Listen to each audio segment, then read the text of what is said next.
Welcome to episode 2, week 2 of Mum to Marathon.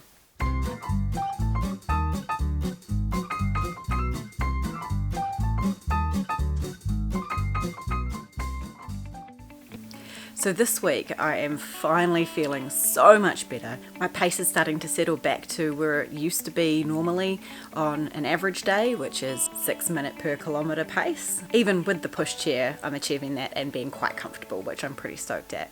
I managed all 5 of my training days this week. My dog Jazz came along on Tuesday and Friday, which are my short runs. And I've bumped up the distance on Mondays and Wednesdays when Jazz isn't with me. I managed 6 kilometres on Saturday and it was really achievable. I felt really comfortable. I'm completely over all of the sugar crashing, which is fantastic.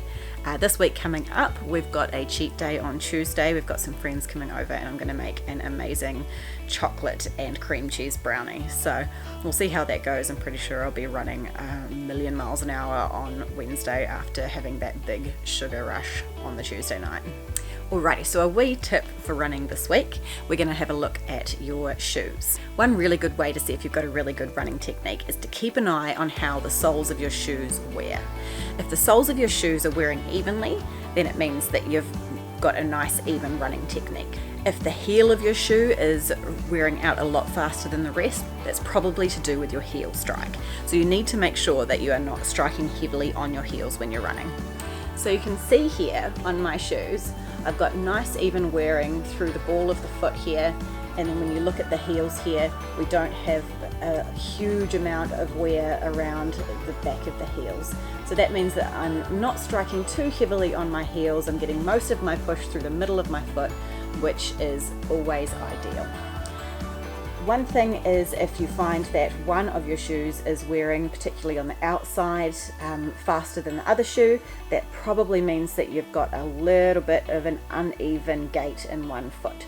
So one thing that's really handy to help identify where your gait is to actually film yourself running. So if you do have a look at your shoes and you can see that they're wearing unevenly, get your camera out, maybe get your friend to just film you running directly straight towards you and then run past the camera.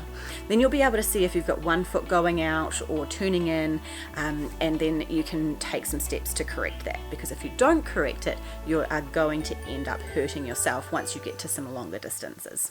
I'll check in next week to let you know how I'm getting on and how we got on with our cheat day on Tuesday. I am so looking forward to it. If you find my content helpful, then like and subscribe and follow my journey as I make it from full-time mum to marathon runner again. See you next week.